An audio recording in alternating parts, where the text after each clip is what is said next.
హరే కృష్ణ దండత్నామాలు అందరి భక్తులకి స్వాగతం. ఈరోజు మన శ్రీమద్ భాగవతం చర్చలోకి. మనం ఈరోజు శ్రీమద్ భాగవతం 3వ స్కందం 31వ అధ్యాయం 22వ శ్లోకం నుంచి తీసుకొని 31వ శ్లోకం వరకు చర్చించుకుందామంట. ఇందులో ముఖ్యంగా ఇప్పుడు గర్భంలోంచి శిశువు జన్మించిన తర్వాత ఆ శిశువు పడే కష్టాలు, ఇంకా పెరిగే సమయంలో అనుభవించే కష్టాలు కొద్దిగా చర్చించుకుంటాం అనమాట. మంగళాచరణ చేసుకుని మొదలు పెడతామంట. ఓం అజ్ఞానతిమిరాంధస్య జ్ఞానాంజనశలాకయ చక్షోరన్మిళితం యేన తస్మై శ్రీగురవే నమః. శ్రీచైతన్యమనోభీష్టం స్థాపితం యేన భూతలే స్వయం రూపః కదా మహ్యం దదాతి స్వపదాంతికం. వందేహం శ్రీగురూన్ శ్రీయుతాపదకమలం శ్రీగురూన్ వైష్ణవాంశ్చ శ్రీరూపం సహగ్రజాతం సహగణరఘునాథాన్వితాం తం సజీవం సాద్వైతం సావధూతం పరిజనసహితం కృష్ణచైతన్యదేవం శ్రీరాధా కృష్ణపాదాన్ సహగణలలితా శ్రీవిశాఖాన్వితాంశ్చ. నమావోం విష్ణుపాదాయ కృష్ణప్రేష్టాయ భూతలే శ్రీమతే భక్తివేదాంత స్వామినేతి నామినే. నమస్తే సారస్వతే దేవే గౌరవాణీ ప్రచారిణే నిర్విశేషః శూన్యవాది పాశ్చాత్యదేశతారిణే. నమో మహావదన్యాయ కృష్ణప్రేమప్రదాయతే కృష్ణాయ కృష్ణచైతన్య నామినే గౌరత్విసే నమః. హే కృష్ణ కరుణా సింధు దీనబంధు జగత్పతే గోపేశ గోపికా కాంత రాధాకాంత నమోస్తుతే.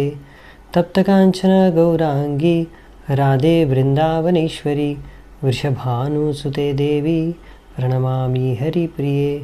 నీలాచలనివాసాయ నిత్యాయ పరమాత్మనే బలభద్ర సుభద్రాభ్యాం జగన్నాథాయ తే నమః. వాంఛాకల్పతరుభ్యశ్చ కృపాసింధుభ్య ఏవ చ పతితానాం పావనేభ్యో వైష్ణవేభ్యో నమో నమః. జయ శ్రీ కృష్ణ చైతన్య ప్రభు నిత్యానంద శ్రీ అద్వైత గదాధర శ్రీవాసాది గౌరభక్తవృంద. హరే కృష్ణ కృష్ణ కృష్ణ హరే హరే హరే రామ రామ రామ హరే హరే.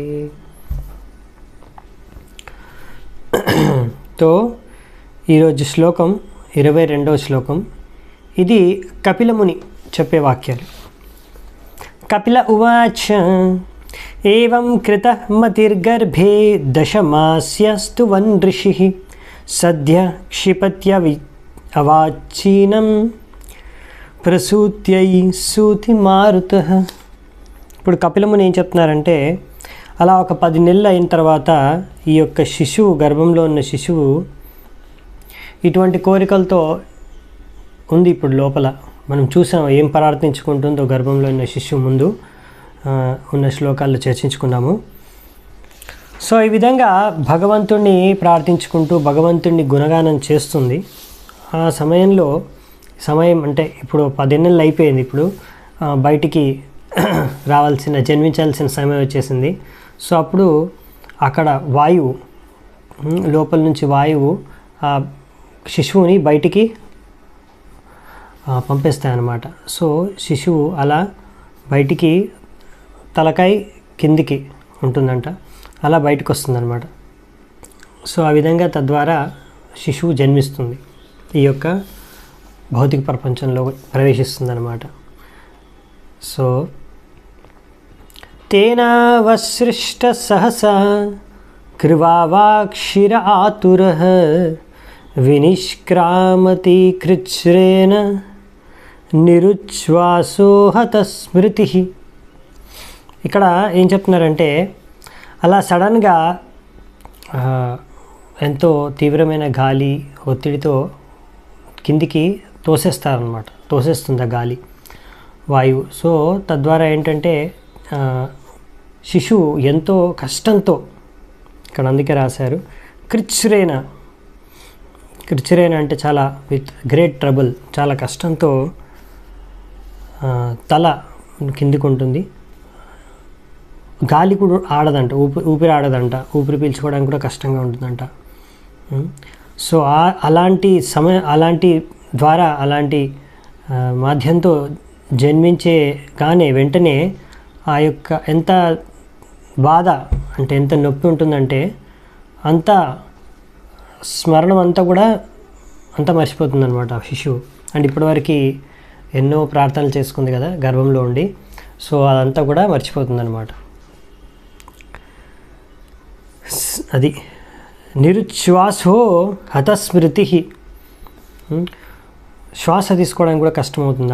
అలాంటి పరిస్థితుల్లోంచి జన్మిస్తుంది శిశువు. ఆ సమయంలో ఇంకా మొత్తం ఇంకేం జ్ఞాపకం ఉండదు, అంతా మర్చిపోతుంది. సో అలా అనమాట. కృచ్ఛ్రేణ, సో సో జన్మించే ప్రాసెస్లో ఈ శిశువు ఎంతో బాధను అనుభవిస్తుంది. అందుకని మనం అంటాం కదా, అంటే భగవద్గీతలు ఇచ్చారు కదా, జన్మ మృత్యు జరావి అది దుఃఖ దోషాన్ని దర్శనం అని.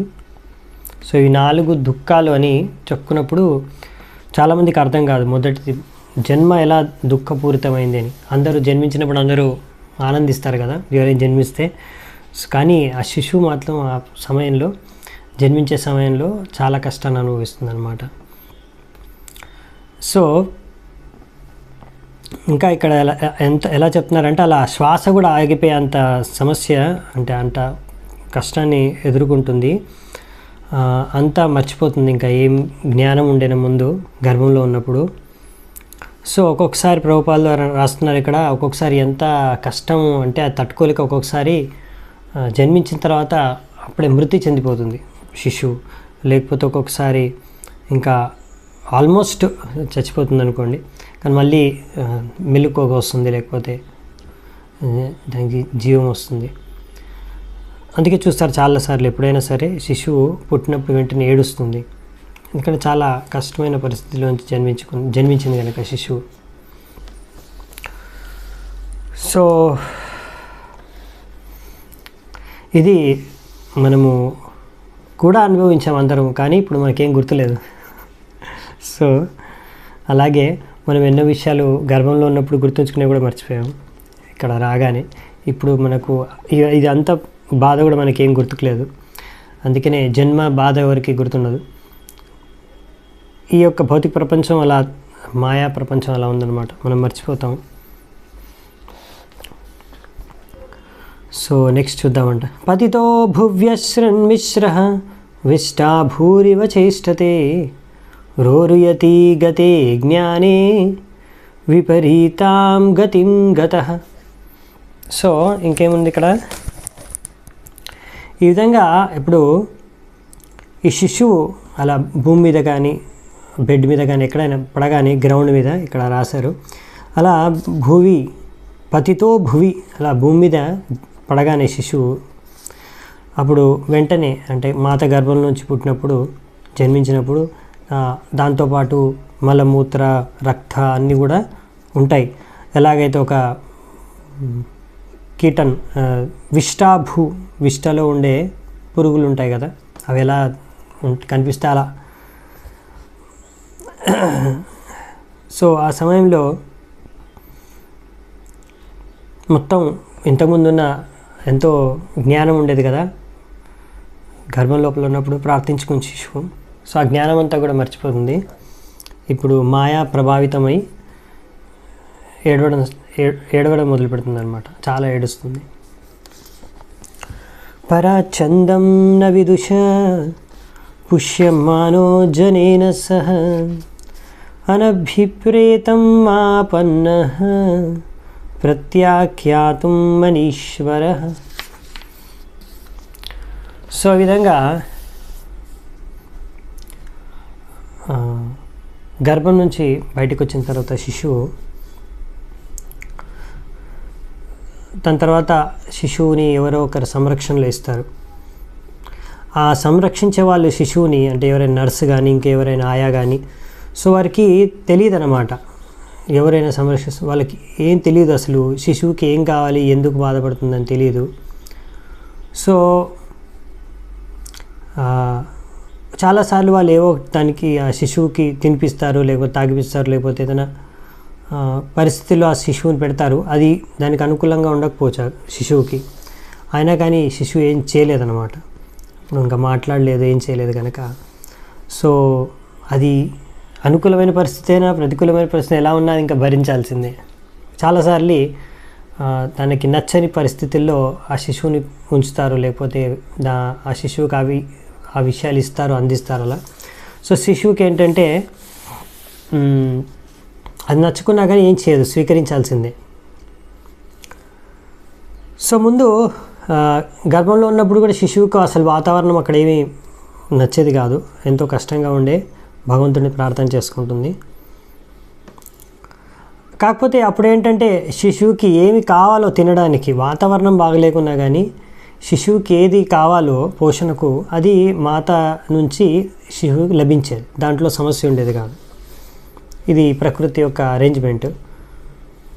కానీ శిశువు ఇలా గర్భం నుంచి బయటికి వచ్చిన తర్వాత మాత్రం ఇప్పుడు శిశువుకి ఒకటి తినాలనుకుంటే లేకపోతే ఏదైనా తాగాలనుకుంటే వీళ్ళు ఇంకొకటి ఏదో ఇస్తారు. ఇప్పుడు ఆయా కానీ నర్సు కానీ ఎవరైనా చూసుకునేవాళ్ళు శిశువుని. సో పాలు తాగాలని ఏడిస్తే శిశువుకి వాళ్ళు ఇంక వేరే ఏదైనా పట్టించేస్తారనమాట, ఏదైనా మందు ఇచ్చేస్తారు. ఓ ఏడుస్తుంది, కడుపు నొప్పి ఉన్నట్టుంది శిశువుకి, సరే దీనికి ఈ మందు ఇచ్చేద్దాం, ఈ డ్రాప్స్ ఇచ్చేద్దాం, లేకపోతే అలా వేరే ఏదైనా మెడిసిన్ ఇచ్చేయచ్చు. అది చేదుగా ఉండొచ్చు, అది శిశువుకి అక్కర్లేదు అనుకోండి, అంటే శిశువుకి అవసరం లేదు, అది అడగట్లేదు. అయినా కానీ అలా సరిగ్గా అర్థం చేసుకోక శిశువుకి ఏం కావాలనే విషయాలు ఏవో ఒకటి ఇచ్చేసేయచ్చు. తద్వారా శిశువు ఇంకా కష్టం పెరిగిపోతుంది శిశువుకి. ఎందుకంటే శిశువు ఓన్లీ అప్పుడు ఏడవగలుగుతుంది, ఎంత బాధ కలిగినా. ఇప్పుడు ఏం మాట్లాడలేదు కాబట్టి వ్యక్తపరచలేదు ఎగ్జాక్ట్లీ ఏం కావాలనేది. సో ఇది ఒక రకమైన కష్టం అనిపిస్తుంది శిశువు. శాయితో శుచి పర్యంకే జంతుస్వేదజ దూషితే నేషః కాండూయనేంగానాం ఆసన్నోత్తానచ్చిష్టనే. సో ఆ విధంగా జన్మించినప్పుడు మొత్తం అలా రక్తం మలమూత్రాన్నితో కలిపి జన్మిస్తుంది. సో ఆ విధంగా అప్పుడు ఎన్నో రకాల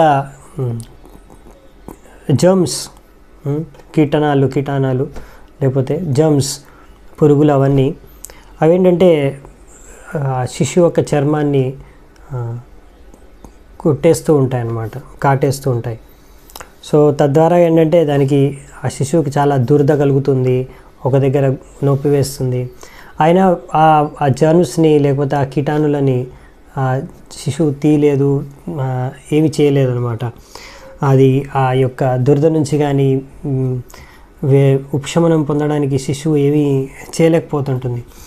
సో ఏమీ చేయలేక, కదలలేక, నించోలేక, అక్కడి నుంచి ఎక్కడికి వెళ్ళలేక ఇప్పుడు పుట్టింది కనుక శిశువు సో రకరకాల కష్టాన్ని అనుభవిస్తుందన్నమాట శిశువు. సో అందుకనే మనం ప్రభుపాద గారు రాస్తున్నారు, శిశువు జన్మించగానే ఏడుస్తుంది. ఎందుకంటే ఏడుస్తుంది శిశువు అంటే ఏదో కష్టాన్ని అనిపిస్తుంది, అందుకే ఏడుస్తుంది, లేకపోతే ఎందుకు ఏడుస్తుంది శిశువు. సో గర్భంలో ఉన్నప్పుడు కూడా శిశువుకి చాలా కష్టాలు అనిపించేది, ఇబ్బందిగా ఉండేది. ఇప్పుడు జన్మించిన తర్వాత కూడా ఇంకా ఇబ్బందులు. సో ఏమి ఇప్పుడు దానికి ఎలా ఉపశమనం అనేది, దానికి ఒక మార్గం అది చూపించుకోలేకపోతుంది శిశువు. తుండంతి ఆత్మత్వచం దంశ మశక మత్కునాదయ రుదంతం విగత జ్ఞానం క్రిమయ క్రిమికం యత. సో అటువంటి నిస్సహాయ పరిస్థితిలో ఉన్నప్పుడు ఆ శిశువు రకరకాల పురుగులు కానీ, కీటాణులు కానీ, క్రిములు ఇక్కడ రాసారుగా క్రిమయ క్రిమికం, లేకపోతే దోమలు కానీ, చీమలు కానీ ఏవో ఒకటి అవి కుడుతూ ఉంటాయి ఈ విధంగా. ఎందుకంటే శిశువు యొక్క చర్మం చాలా సున్నితంగా ఉంటుంది, సూక్ష్మంగా ఉంటుంది కనుక అది చాలా దానికి బాధ కలుగుతుంది శిశువుకి.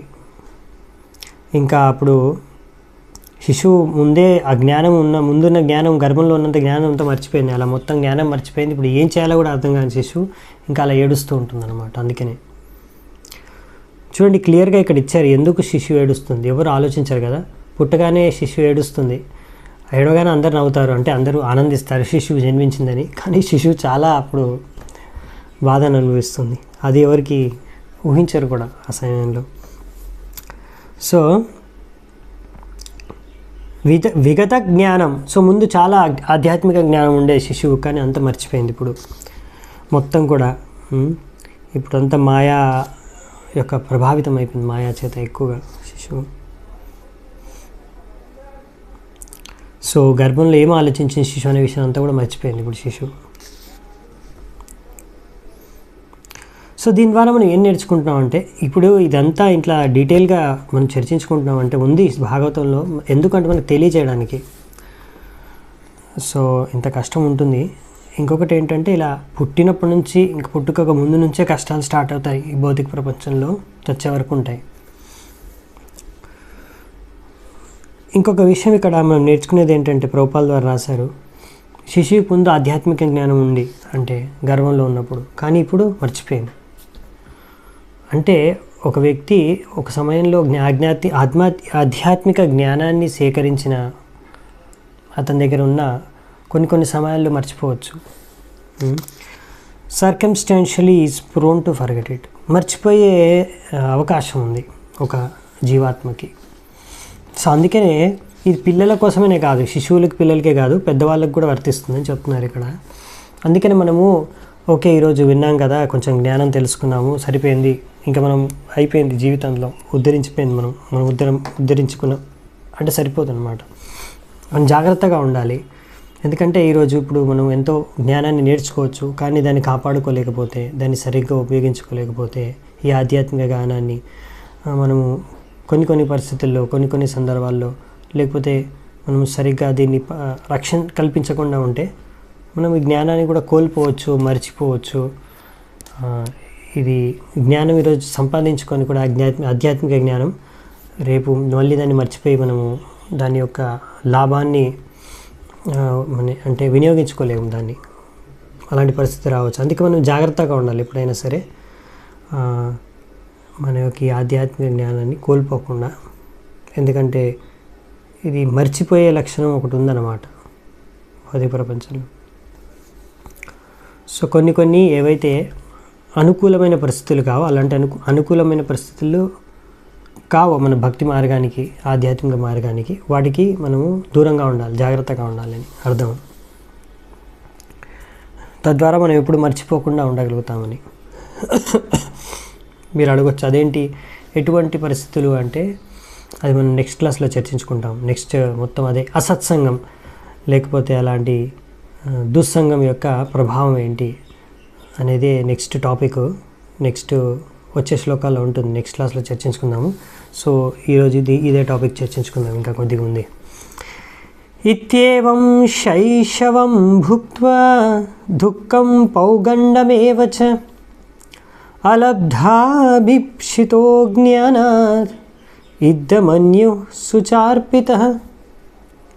ఇంకేమొచ్చారంటే ఇక్కడ ఈ విధంగా ఈ శిశువు తన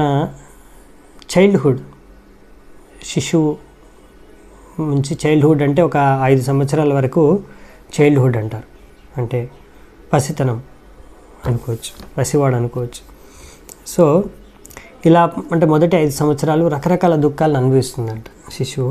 తద్వారా నెక్స్ట్ బాయ్హుడ్, పౌగండం ఏవచ, తర్వాత పౌగండం అంటే ఆ బాయ్హుడ్ 5 ఏళ్ళ వయస్సు నుంచి ఇంకా నెక్స్ట్ 15 ఏళ్ళ వయసు వరకు పౌగండం అంటాము. సో ఆ వయసుకు చేరుకుంటుంది. కానీ ఈ వయసులో పౌగండంలో కూడా అంటే 5 నుంచి 15 సంవత్సరాల వయసులో కూడా ఏవో రకరకాల కష్టాలు అనుభవిస్తుందంట శిశువు, అంటే ఆ ప్రాణి జీవాత్మ. ఇప్పుడు ఈ జీవాత్మ అప్పుడు కూడా ఎటువంటి దుఃఖాలను అనిపిస్తుందంటే, అప్పుడు ఎన్నో రకాల కోరికలు, ఇది కావాలి అది కావాలి అని, కానీ అవి దొరకవు. అవి దొరకనప్పుడు చాలా బాధ. ఇదంతా అజ్ఞానం కారణంగా. తద్వారా ఇలా కోరుకోవడం, అజ్ఞానంతో ఏవేవో అవి కోరుకోవడం, అవి దక్కక ఎంతో దానివల్ల క్రోధం ఉత్పన్నమవుతుంది, ఎంతో కోపం క్రోధం ఉత్పన్నమై తర్వాత బాధ, తర్వాత నిరుత్సాహం, సారీ, ఇవన్నీ రకరకాల ఫీలింగ్స్ పౌగండం వయసులో కూడా జరుగుతుందన్నమాట. సో మొదటి 5 సంవత్సరాలు అయితే చైల్డ్హుడ్ చూసాం మనము. దాని తర్వాత 5 నుంచి 15 వరకు పౌగండం, దాని తర్వాత యవ్వనం మొదలవుతుంది. సో ఎలా అంటే ఇప్పుడు పౌగండంలో అంటే తర్వాత స్కూల్లో జాయిన్ చేస్తారు. ఓకే, స్కూల్లో జాయిన్ చేస్తే అది ఇష్టం ఉండదు శిశువుకి, అంటే పిల్లవాడికి. సో కానీ ఇష్టం లేకున్నా కానీ వెళ్ళాల్సిందే స్కూల్కి. సో అలా ఎప్పుడు పిల్లలు ఆడుకోవాలనుకుంటారు, కానీ ఆడుకోవడానికి సమయం ఉండదు, ఎగ్జామ్స్, స్కూళ్ళు లేకపోతే ఇలాంటి ఉండేసరికి ఇంకా ఎప్పుడు ఆడుకుంటూనే ఉండాలనుకుంటారు, కానీ ఎప్పుడు ఆడుకుంటూ ఉండలేకపోతున్నారు. ఇప్పుడు కరోనా కారణంగా స్కూల్ లేక ఇంట్లో ఆడుకుంటున్నారేమో, కానీ మామూలుగా చెప్తున్నారు. సో ఈ విధంగా ఎన్నో విషయాలు, ఎన్నో వస్తువులు కోరుకుంటారు ఒక పిల్లలు. నాకు ఇది ఏదైనా చూస్తే బొమ్మ కానీ ఏదైనా సరే అది కావాలి, ఇది కావాలని కోరుకుంటారు. తర్వాత అది దొరికితే సరే, దొరకకపోతే ఏడుస్తారు. కొన్ని దొరుకుతాయి, కొన్ని ప్రతి ఒక్కటి కావాల్సిందల్లా దొరకడం కష్టం. సో ఏదో ఒకటి దాన్ని తీసుకొని వాళ్ళు ఇంకొకరితో గొడవ పడడం కానీ, ఏడవడం కానీ, కోపం తెచ్చుకోవడం కానీ, క్రోధానికి గురవడం, ఇలా బాధను అనుభవిస్తుంటారు. ఇక్కడ ఇదొక రకం, ఇదొక అజ్ఞానంలో, చిన్నతనంలో ఇదొక రకమైన కష్టం కూడా అనుభవిస్తారు. సహ దేహేన మానేన వర్ధమానేన మన్యునా కరోతి విగ్రహం కామి కామిష్వంతాయ చాత్మనః. ఈ విధంగా శరీరం పెరుగుతుంది జీవాత్మది. ఈ శరీరంతో పాటు ఆ జీవాత్మ ఏంటంటే తన అహంకారాన్ని, క్రోధాన్ని, ఇవన్నీ కూడా పెంచుకుంటూ వెళ్తుందన్నమాట సాధారణంగా. సో ఇక్కడ భక్తుల గురించి చెప్పట్లేదు, సాధారణంగా ఒక భౌతికవాది, ఒక కర్మి కానీ, ఒక వ్యక్తి నార్మల్గా జీవించేవాళ్ళు.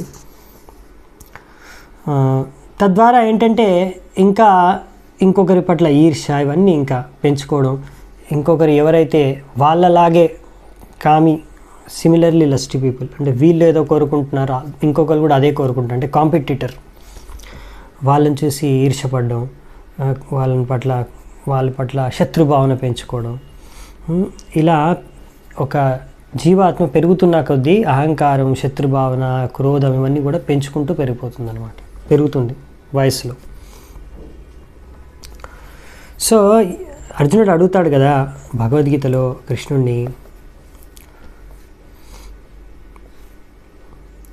అప్పుడు కృష్ణుడు అంటాడు, ఏంటి కారణం, అసలైన కారణం అంటే అన్నిటికన్నా ముఖ్యమైన కారణం ఇదే, లస్ట్, కామం ఒకటే కారణం. ద్వారానే ఒక జీవాత్మ, ఒక వ్యక్తి పతనం అయిపోతాడు. సో ఫస్ట్ కోరుకుంటారు వ్యక్తి, అది ఆ కోరిక పూర్తి కాకపోతే అప్పుడు ఆ కామం అనేది క్రోధంగా మారిపోతుంది. ఈ విధంగా ఈ కామము, క్రోధం ఇవన్నీ కూడా రజోగుణ స్తరం మీద ఉన్నాయి. ఇంకా ముఖ్యంగా క్రోధం అనేది తమోగుణంలో ఉంది. రజోగుణం యొక్క నుంచి ఉత్పన్నమయ్యేది కామం అయితే, దాని తర్వాత క్రోధం ఉత్పన్నమవుతుంది తమోగుణం నుంచి. సో ఈ తమో రజోగుణములతో ఎక్కువగా ప్రభావితమయ్యి తద్వారా జీవాత్మ ఈ విధంగా వ్యవహరించి తర్వాత నరకానికి వెళ్తుంది. అందుకనే మనము ఇక్కడ మనకు ఆచార్యులు చెప్తారు, కామాన్ని మనము ప్రేమగా భగవంతుడికి సేవలో అంకితం చేసి. కామం అంటే మనము ఏదో మన ఇంద్రియ తృప్తి కోసం కోరుకుంటాము, మనకు కావాలి ఇది అని, మన ఇంద్రియాలకి ఆనందాన్ని ఇస్తుందని. సో అది కామం. కానీ ఏదైతే మనము భగవంతుడిని సంతృప్తిపరచడానికి మనం కోరుకొని, అదే మన ఇంద్రియాలని సంతృప్తిపరచుకోవడం కోసం కాకుండా భగవంతుడి ఇంద్రియాలని లేకపోతే భగవంతుడి సంతృప్తి కోసం మనం ఏదైతే కోరుకొని ఆ విధంగా మనం కార్యాలు చేస్తామో అదే ప్రేమ, అదే కృష్ణుడి పట్ల అది ప్రేమగా మారిపోతుంది. ఈ కామం అనేది కృష్ణుడి పట్ల ప్రేమగా మారిపోతుంది అని మనకి మన ఆచార్యులు నరోత్తమ్ దాస్ ఠాకూర్ చెప్తున్నారు. కామకృష్ణ కర్మార్పణే. సో మనం అన్నీ కూడా ఈ విధంగా రకరకాల కర్మలు కృష్ణుడికి చేసుకొని మన కామాన్ని కూడా కృష్ణుడికి అర్పితం చేయవచ్చు. తద్వారా అది ప్రేమగా మారిపోతుంది. సో ఈ విధంగా మనం అన్నీ కూడా భగవంతుడి సంతోషి కోసమే కోరుకుంటే అప్పుడు అదొక్కటే మార్గం అన్నమాట మనం ఈ కామం నుంచి బయటపడడానికి. తద్వారా మనము కోరుకోవడమే కాదు, భగవంతుడి కోసం చేయాలి ఏదైనా. తద్వారా కార్యాలు, కర్మ అర్పణే, మన కర్మలన్నీ కూడా భగవంతుడికి అర్పించాలి. సో ఇక్కడ అది చెప్పారనమాట. అది ఆ విధంగానే మనం మన యొక్క కామవాసాన్ని శుద్ధపరచుకోవచ్చు అని ఇక్కడ చెప్తున్నారు మన ఆచార్యులు.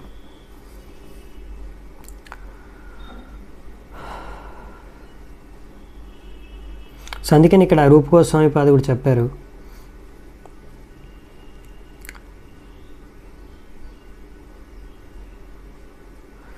ఎన్నో వస్తువులు విషయాలు ఉన్నాయి భౌతిక ప్రపంచంలో, కానీ అవన్నీ కూడా మనము మన కామాన్ని ఇంద్రియ తృప్తిని పూర్తి చేసుకోవడం కోసం ఉపయోగించకూడదు. మనం ఏంటంటే వాటిని ఉపయోగించవచ్చు భగవంతుడి సేవలో, భగవంతుడిని సంతృష్టిపరచడానికి. కానీ వాటన్నిటి పట్ల కూడా మనము అనాసక్తులుగా అయి వాటిని ఉపయోగించుకోవచ్చు. వాటి పట్ల మనకి ఆసక్తి ఉండకూడదు, కానీ మనం అన్ని వస్తువులు కానీ విషయాలు కానీ ఉపయోగించవచ్చు భగవంతుడి సేవ కోసం. భూతై పంచావిరారబ్ధే దేహే దేహ్యద్బుధో సకృత్ అహం మమేత్య సత్గ్రాహ కరోతి కుమతిర్మతిం. ఇక్కడ ఏం చెప్తున్నారంటే, ఈ విధంగా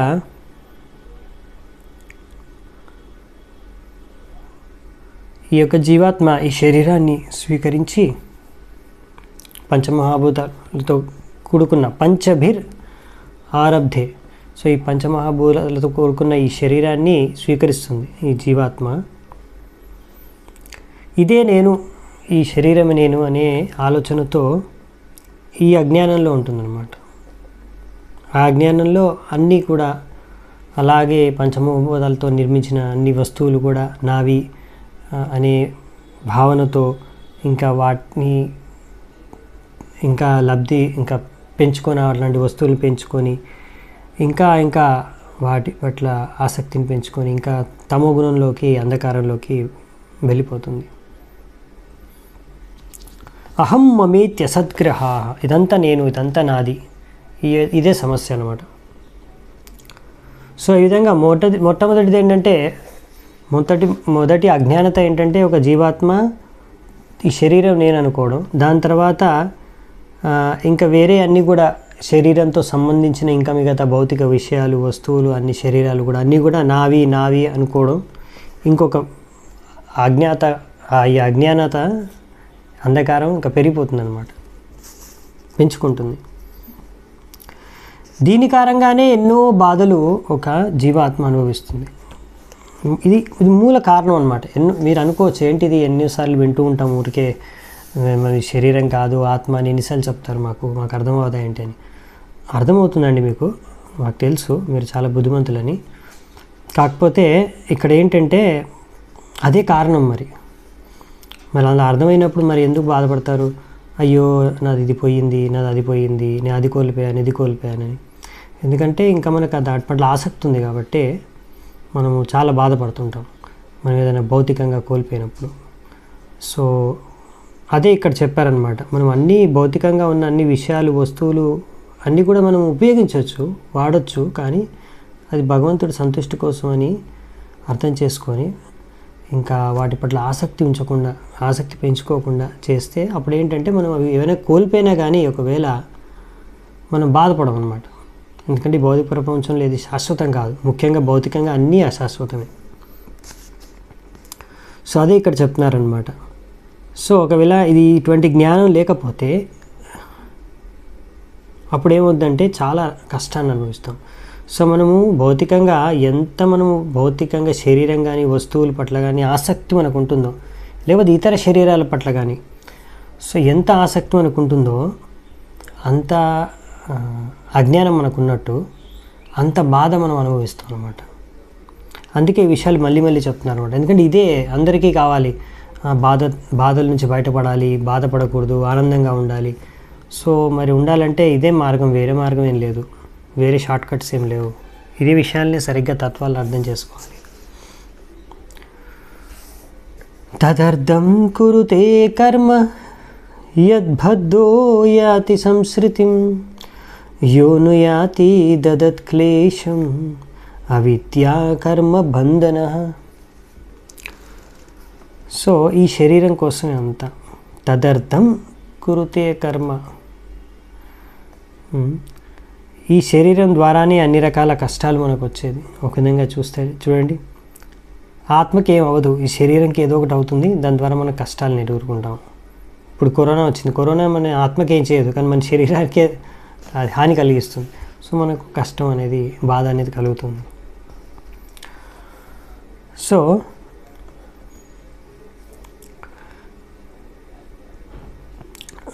అందుకనే ఇక్కడ ఒకవేళ మనం ఇలాగే శరీరంతోనే మనం గుర్తించుకొని రకరకాల కర్మలు చేసుకుంటూ ఉంటే అవిద్యా కర్మ బంధన. ఈ అవిద్యతోనే కనుక మనం కర్మలు చేస్తే, మనం ఎలాగో చేయాలి ఏవో ఒక కార్యాలు, కానీ అవి మనం జ్ఞానంతో భగవంతుడి కోసం, భగవంతుడి సంతుష్టి కోసం చేయాలి. అలా కాకుండా ఇలా ఇదే నా శరీరం, ఇదే నా శరీరంతో అంత జీవితం, శరీరానికి సంబంధించిన దాంతోనే అంత జీవితం అన్నట్టుగా దానికోసమే, దాని ఆధారంగానే ఎన్నో రకాల కర్మలు చేస్తే అప్పుడు మనం ఇంకా ఈ భౌతిక ప్రపంచంలో ఇలాగే జన్మమృత్యు చక్రంలో కర్మబంధనం బందీ అయి ఉండిపోతాం అన్నమాట.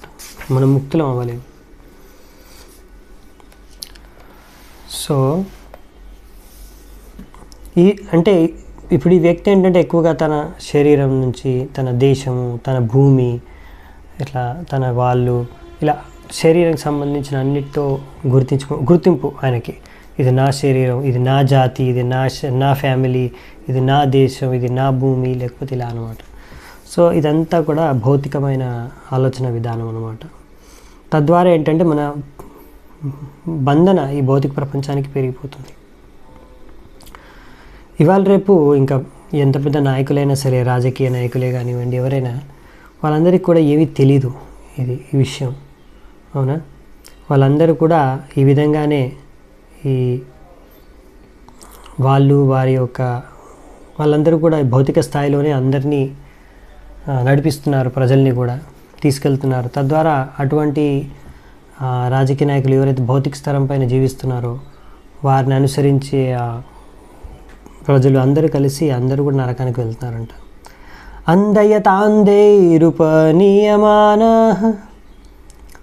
సో ఒక అంధుడు ఇంకొక అంధుడిని తీసుకొని వెళ్తున్నాడు. సో అతనికే ముందు దారి తెలియదేటి వెళ్తున్నాడు సరిగ్గా. సో అతన్ని వేరే వాళ్ళందరూ ఇంకా ఫాలో అవుతున్నారు, వేరే వాళ్ళందరూ కూడా చాలామంది, వాళ్ళందరూ కూడా అందులే. సో ఒక అంధుడు ఇంకా మిగతా అందరు అంధుల్ని తీసుకొని ఎక్కడ వెళ్తారు? సో వెళ్ళి నరకానికి వెళ్తున్నారు. సో అదనమాట.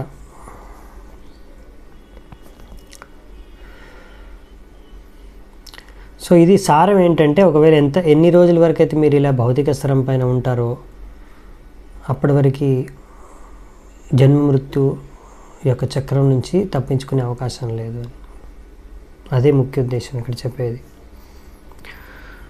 సో మరి ఈ జీవాత్మ ఇలా పెరుగుతున్నప్పుడు, జీవిస్తున్నప్పుడు, శరీరం పెరిగిన తర్వాత, పెద్దగైన తర్వాత ఇంకా ఏ విధంగా మరి అసత్సంగానికి గురై, అసత్సంగం అంటే ఏమిటి, దాని ప్రభావం ఎటువంటిది, దానివల్ల ఎంత మనకు హాని కలుగుతుంది, దాంతో ఎలా జాగ్రత్తగా ఉండాలి, మరి అవి తెలుసుకోవాలంటే మనము ఇప్పుడు వచ్చే శ్లోకాల్లో ఉన్నాయి, అది నెక్స్ట్ క్లాస్లో చర్చించుకుందామంట. ఇక్కడ ముగిస్తాను. చాలా చాలా ధన్యవాదాలు. హరే కృష్ణ. శిల ప్రభుపాదకి జాయ్. श्रीमद् भागवतम की जाय, समवेत गौर भक्त वृंद की जाय, निताय गौर सिद्धनाथ प्रेमानंदी। हरि हरि बोल।